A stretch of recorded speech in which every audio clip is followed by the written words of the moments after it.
record now, and he's hits the wall. And the world record has been taken apart by Ryan Lochte of the United States. Today on the Athletes Only podcast, I sit down with 12-time Olympic medalist swimmer, Ryan Lochte.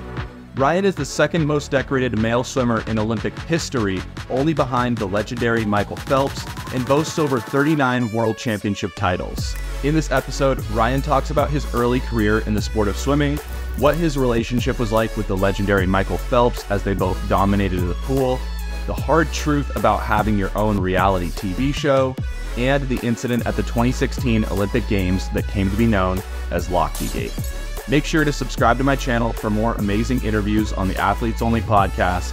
And without further ado, here's my guest, Ryan Lochte.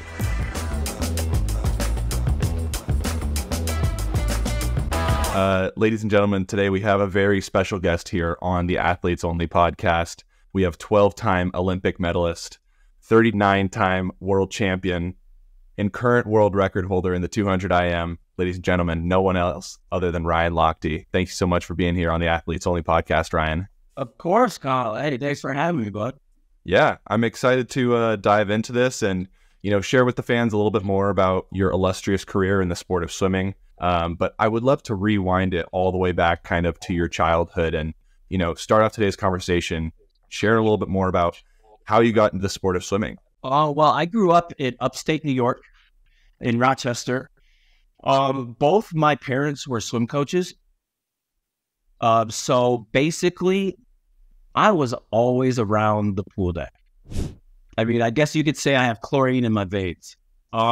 Just being brought up by the pool and everything. A funny story is how I got involved in the sport of swimming is one day, you know how your son goes like father and son day, like you go to your father's work. So I went to the pool with him, and it was early in the morning, and I was coming outside from the snow. I had my snowsuit on and everything, and I was walking by the deep end, and I tripped and fell. It was like when I was 3 years old, and I fell in, and my dad saw me across the pool, frantically running, be like, "Oh my gosh!" And he reached down, picked me up, and brought me out of the pool. And I was crying, and then he turned around to go get a towel, and he heard a splash. I immediately jumped back in the pool, and he turned around, and he was like, "What?" And then I was there like this, floating from my suit. I was laughing, giggling, laughing, and that's where it started. And my dad was like, "You know what? That's water, baby." I think that's where my passion and love for the water started. I love that. And swimming has taken you far in your career. You came onto the scene at the 2004 Olympic Games, had a great swims there. But people started hearing the name Ryan Lochte a lot more in the 2008 Games when you beat backstroke legend Aaron Piersol in the 200-meter backstroke to win gold. Talk to me about what those games were like and what that did for your career moving forward. I always wanted to become an Olympian swimmer. Ever since 1992 Olympic Games, I was watching it in my living room and watching 100 butterflyer Pablo Morales win the gold, and watching him on my television and seeing him win and congratulating all the other swimmers, very good sportsmanship, and then getting out of the water, walking around the pool deck, taking pictures, signing autographs with fans, and I was like, that is so freaking cool. I was like, I want to be just like him.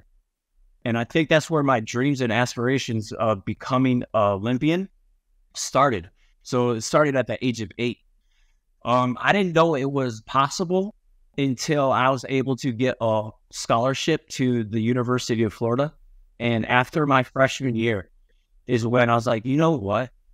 So after my freshman year of college, it was 2003. I was like, you know what? I think I can make a name for myself in this sport. And I had another year to make 2004 Olympics, got a gold, got a silver, and I wasn't satisfied. I was like, that was good. My first Olympics, got some hardware, but I'm not done. I want to keep going. So after 2004, on the way home, flying home from Athens, I immediately started setting my goals in my head, being like, 2007, this is my junior year of college, and SEC championships is coming to University of Florida. I was like, you know what? I'm going to shock the world there.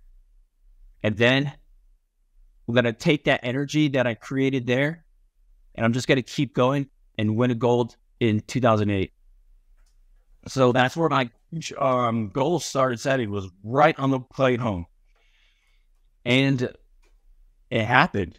I started shocking the world on my underwater kicks in 2007 at SEC championships, breaking NC2A records and stuff, and just loving life.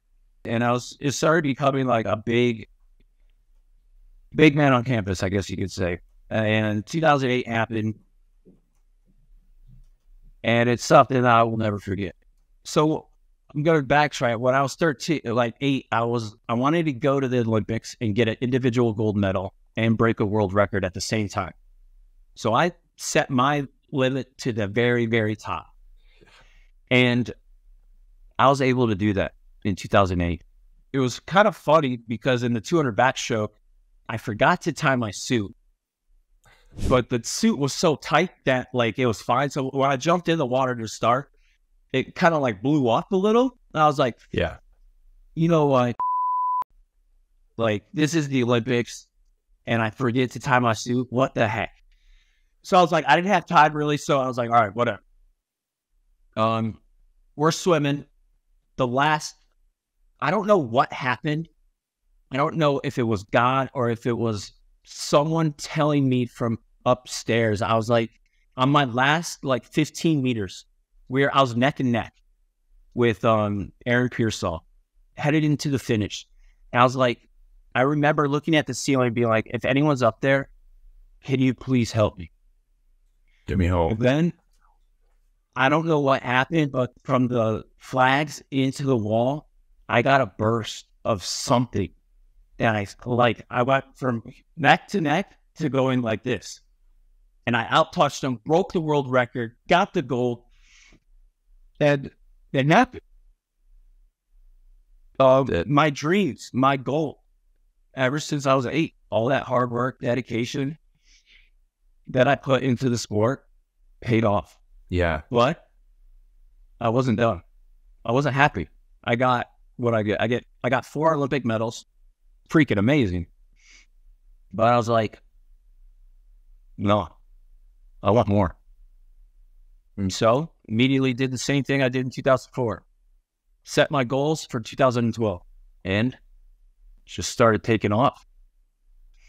That is insane, Ryan. Like, what an amazing story. And, that manifesting all the way from when you were 13 years old. I'm sure, that just having that goal in the back of your mind really helped drive you to get that one day. And I'm sure there was something up above that really pulled you through in those last couple meters. And if you watch the video, you could see it. It's like we're neck and neck, and then all of a sudden, in like a split of a second, it was like, I just remember touching the wall, seeing WR, Ryan Lochte, and me just going like this. And thank you, someone up there. Thank you. What a great victory. And I think it really propelled you, like you said, into 2012. You had four medals to your name now, and only going to continue adding from there. So in 2011, you had arguably one of the biggest swims of your career leading into the 2012 Olympics. A world record that still stands to this day, an amazing swim, the 200 IM, where you barely edged out Michael Phelps. Talk to me a little bit about like what that meet meant to you, what that race meant to you, and like what the future of the 200 IM looks like. After 2008, people started recognizing me a lot more in the swimming community, all over the world. Just going anywhere, walking down the street of like New York, like people are saying, "What's up, Ryan?" I'm like, "Whoa, hey, I can do it." So it was pretty cool. And I started getting a persona of being the laid back surfer, nonchalant, like rock star. Michael Phelps was the Superman. Well, obviously, I mean, he got freaking 8 gold medals at that Olympics, like, Sure. unbelievable. But I was the rock star, so I started going with that persona. I started wearing crazy shoes, grills in my teeth for being on the podium, like diamonds all over, just being myself, being a big kid, which I am. And then after 8, I was on a mission. I was on a mission to beat Phelps. Not so much anyone else, because it was Phelps. Like, we swim the exact same races, pretty much. And being in his era, I was so happy to be in his era, to swim next to a legend and race him. And people started noticing you, like, Ryan and Phelps, the best rivalry ever. I'm like, yes, here we go. Here we go, Ryan, let's go. So I would do, like, it was just a mission. Like, I had a goal. I wanted to break his world record. I didn't know what event yet, but I just wanted to. So I started training my ass off.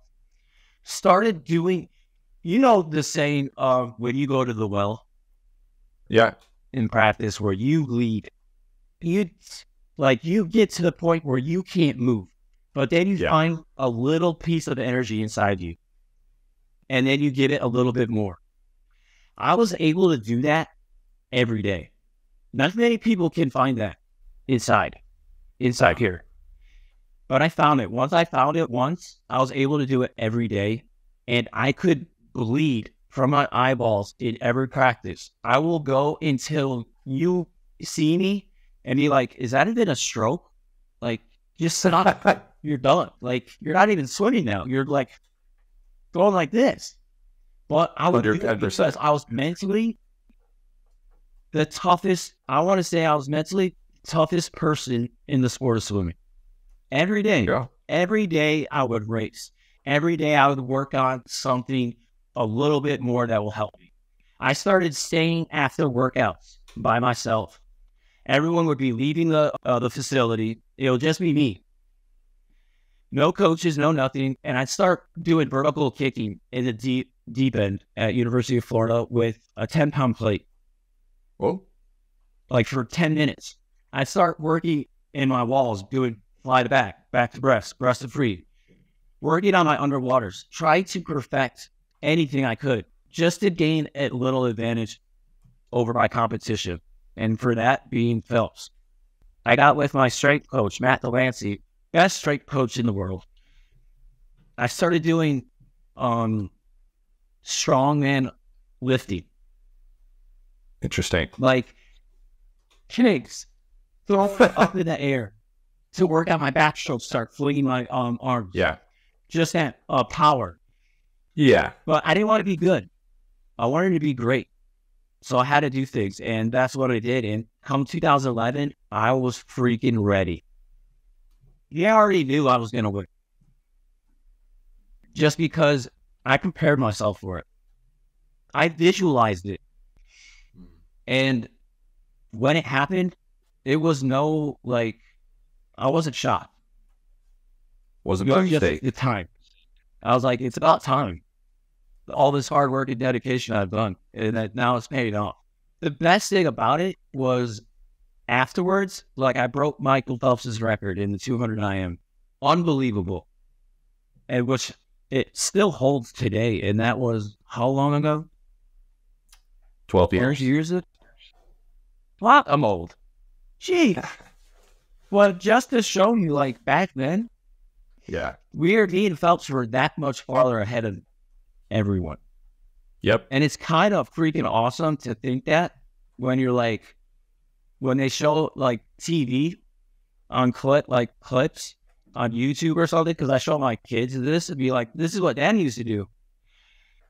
You just see me and Phelps. You don't see anyone else. And it was pretty amazing how we separated ourselves from the rest of the sport of swimming. And when I did break a world record, the best thing was reaching over and be like, man, you're one tough mother. I couldn't do the things I'm doing right now if it wasn't for you, Ryan. And we hugged. I bet he was a little pissed. And to be honest, I was pissed too. I just beat Michael Phelps' world record. And I went 154.00. I was pissed. Because I could have gone 152. And I tried to capitalize on what happened in 2011. I started becoming the face of swimming, which is ridiculous because of what Phelps has done in the sport. Sure. I started becoming a rock star on every magazine possible. I was like one of 7 people or one of 10 people ever to be on the cover of Vogue. How freaking awesome is that? That's awesome, dude. And then I was able to I was getting so many deals. I was everywhere. I was sponsored by everything. Getting noticed everywhere I went. Got to have my own TV show.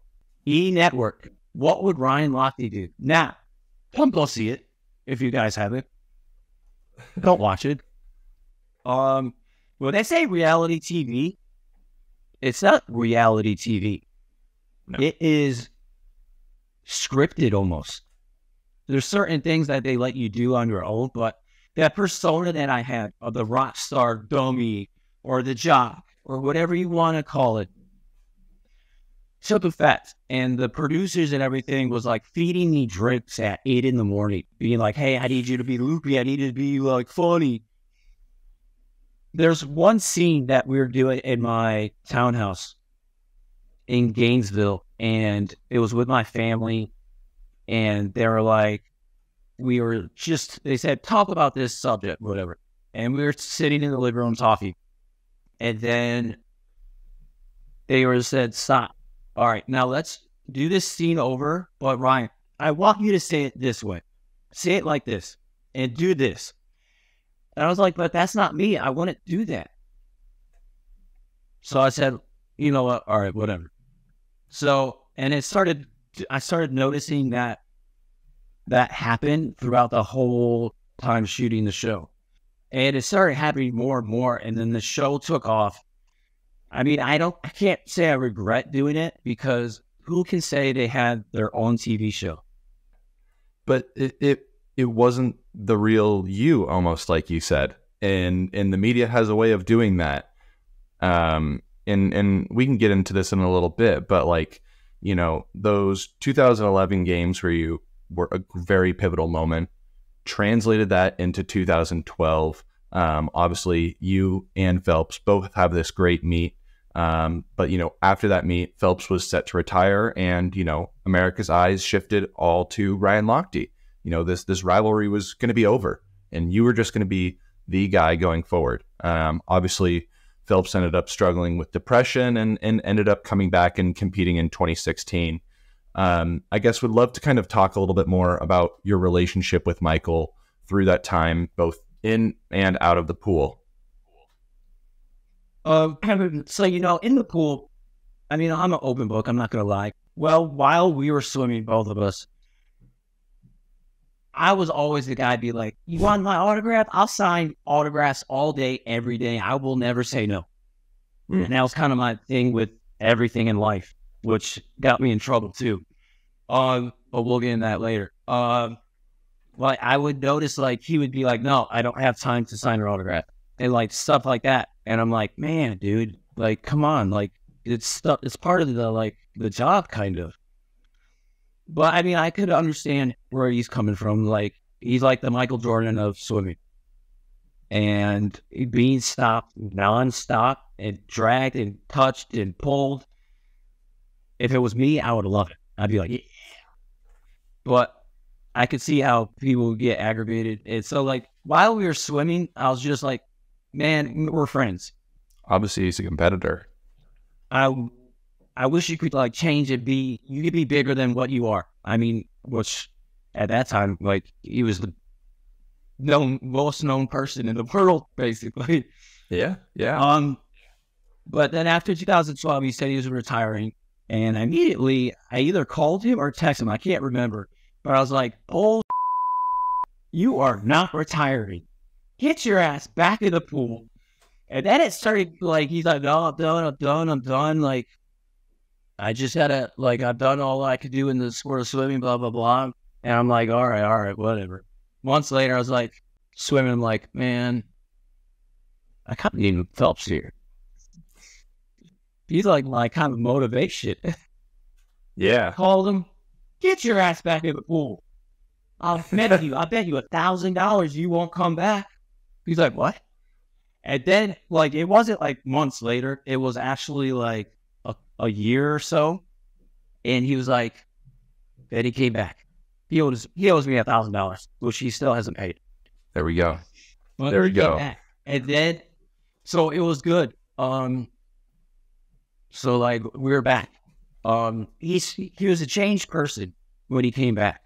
I don't know, like it was probably the depression, but he was a different person. I think he was not taking swimming for granted. And when you get to a certain point in any kind of career, you get that nonchalant being like, I'm bigger than this. And then you start taking things for granted. I mean, it happened to me too, later on. But he was a different person. He was more calm, more like talkable. Like you could go up to him, sign out, like people could take pictures with him. He'd be like, yeah, sure.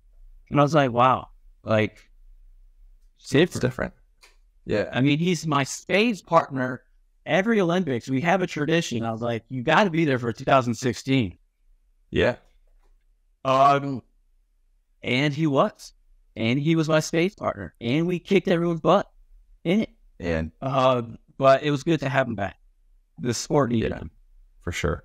And at those 2016 games, you and Ryan, or you and Michael, like you said, you kicked butt in the 200 IAM, and you also had a spot on the 4x200 freestyle relay. I think all the fans can remember that awesome white hair that you had for that meet. But what I think something that's overshadowed those Olympics for you, and this is kind of what we were talking a little bit earlier about with the media, was a lot of fans will remember the Lochtegate, as the media dubbed it. I would love, if you'd be able to talk to me a little bit more about that incident that night at the gas station, and then kind of the emotions that surrounded that, coupled with the media's perception of just everything that kind of happened there. Let's first go off of the media. I mean, there's no two ways about it. Yeah. That's my opinion. Everyone has their own opinion. I don't like the media. I know I have to be on it just to like make a living or do anything to reach out to my fans mostly. But I don't like the media. They change everything. I learned it firsthand from my show. What they said, it was like, oh, we're going to make you look like proper, like you're dedicated to swimming. No. They do it what's best for them, and not what's best for their client or whatever, or for their interviewing or whatever. So I didn't like the media at first, but it was my fault. I mean, we won the 4x2 relay, and a couple of guys I dragged out. I was like, let's go out and have fun. Let's celebrate. Like Olympics is over. Just keep ass. Let's go celebrate. Yeah. So it was me and three other guys. We went out partying all through the night. We were all tipsy, drunk, headed back to the Olympic Village, and we all had to go to the bathroom on the way home. So the taxi cab driver, whoever we tried to get to take us, was like, we have to go to the bathroom. We have to go to the bathroom. So we pulled over to the gas station. We all went in, and the bathroom door was locked. So we were like, we gotta pee. So there was a hallway that walked out to the back of the gas stations, and we all went out there and peed in bushes, like a normal guy does. Sure. Peed in bushes. We came back in, and my drunk ass there was a sign that was kind of hanging down, like off his lid, okay. And I just went like this. I smacked it, and it was like a metal flimsy sign, and it made a huge noise on the ground. And we just kept walking through the gas station into the cab. Immediately, we all got in the cab. We started driving. The cab driver started driving away. And then we get pulled over.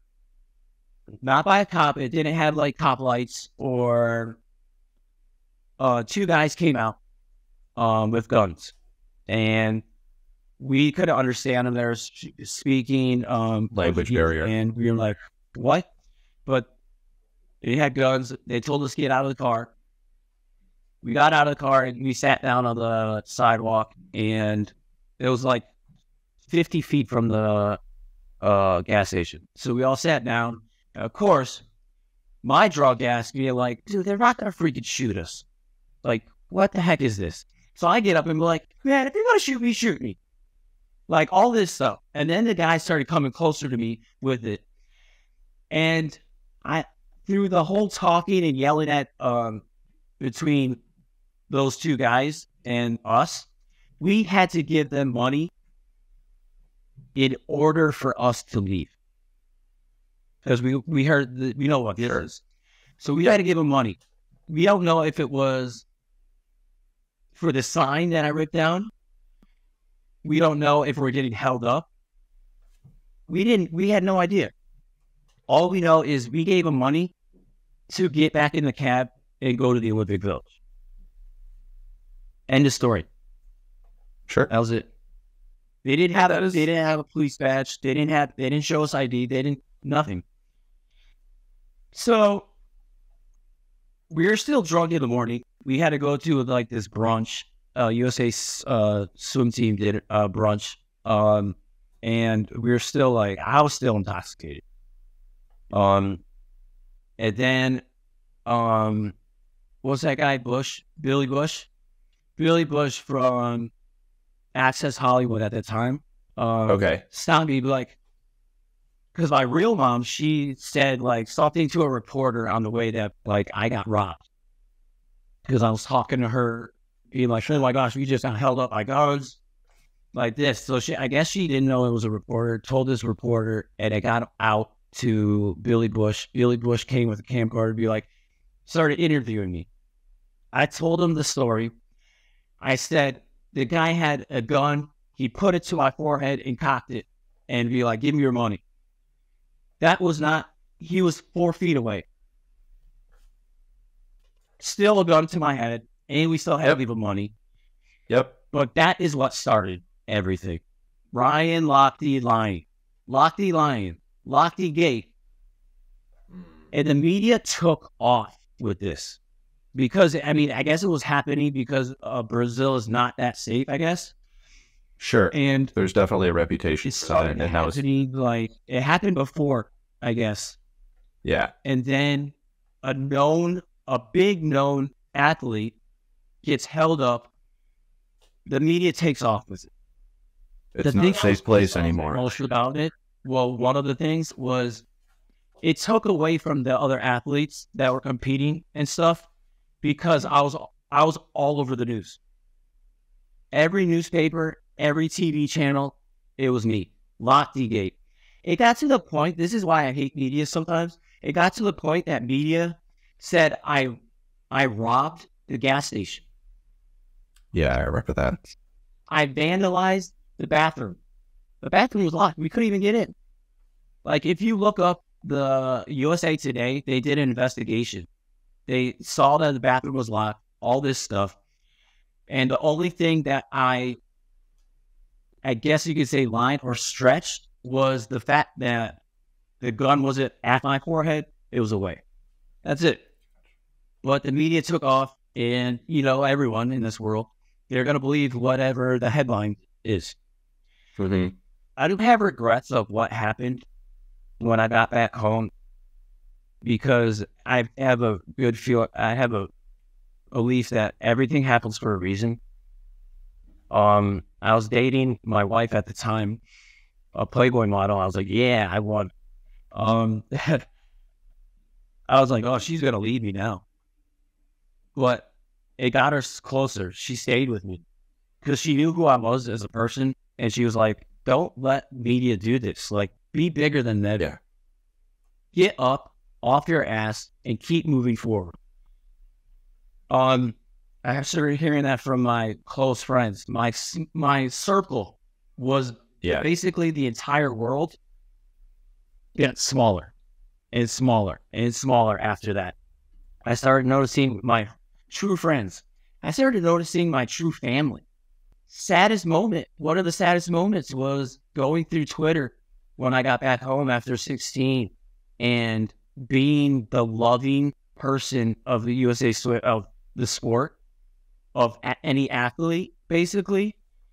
Started getting death threats. Started getting messages being like, you used to be my role model, now you're not, from kids. I immediately bawling my eyes out. Reading these kids looked up to me, and I'm not a role model to them. What the hell am I doing with my life? So what I've known to do throughout my whole entire life is when you get knocked down, it doesn't matter how you get knocked down.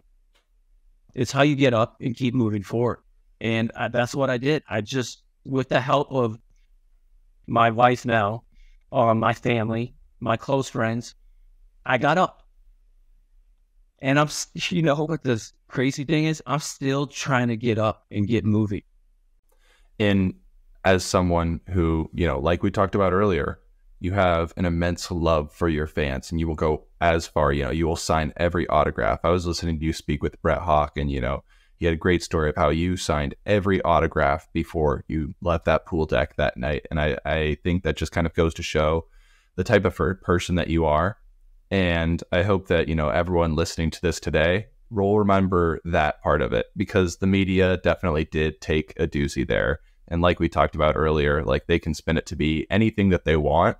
And I hope that's not what this podcast is here today. This is to tell the true story of Ryan Lochte. And that's why I'm a firm believer of whatever happens for a reason, because that made me so much stronger. I was able to I was taking swimming for granted, thinking I was like unstoppable, untouchable.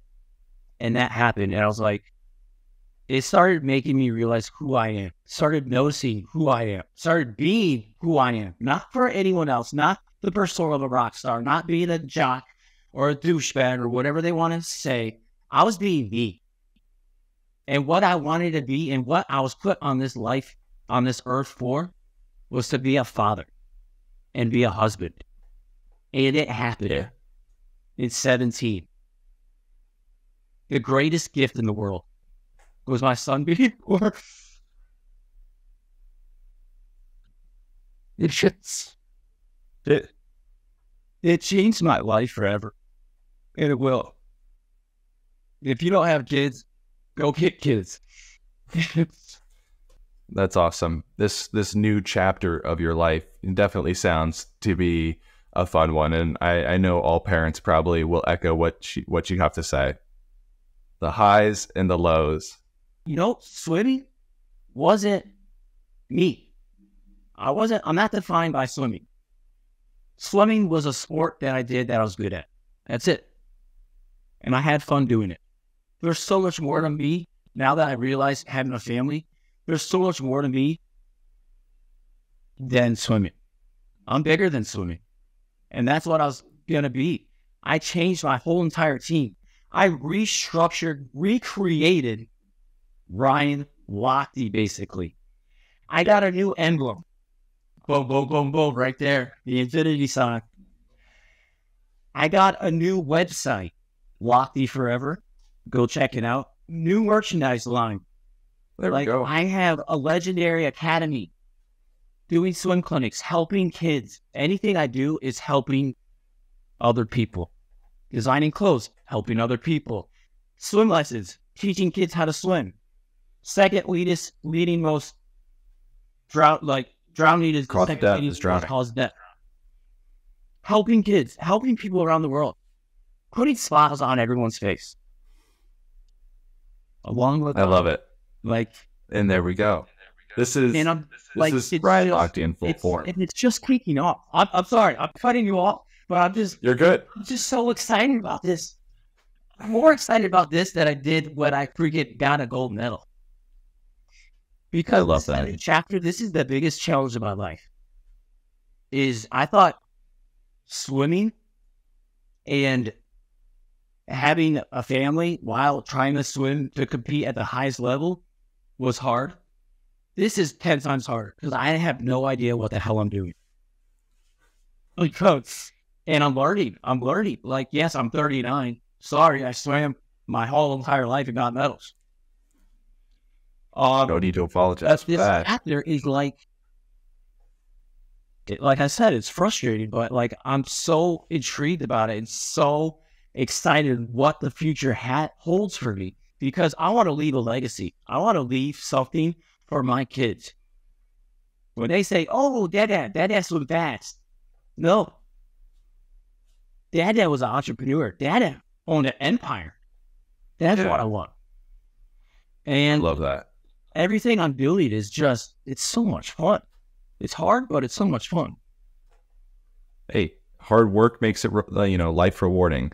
And it sounds like you've entered like this great new chapter of your life. And I'm so excited to hear that for you, Ryan. And speaking about swimming a little bit more there, what advice do you have for young swimmers in the sport? What have you learned throughout your career that you'd be able to share with them? Oh, there's so many things. But just for this, I have 3 kind of guidelines, 3 rules that I live by ever since I could remember. That's helped me become the person I am today. The first one is to listen to your coach. Now, I'm using this towards my swimming career, but anyone can use this in their real life. Sure. Listen to your coach, whatever that coach may be, the higher power in your job, or your boss, or your mom, your dad, God, you name it. Listen to your coach. They're there to help you. They've been probably coaching longer than you've been alive, most likely. They're there to help. Listen to your coach. That's one. Second one, make sure you set short-term and long-term goals. When I was swimming, I was setting short-term goals every day in practice. Every day, whether it be like, this practice, I'm going to make sure I kick 5 times off every wall, no matter what, during this practice.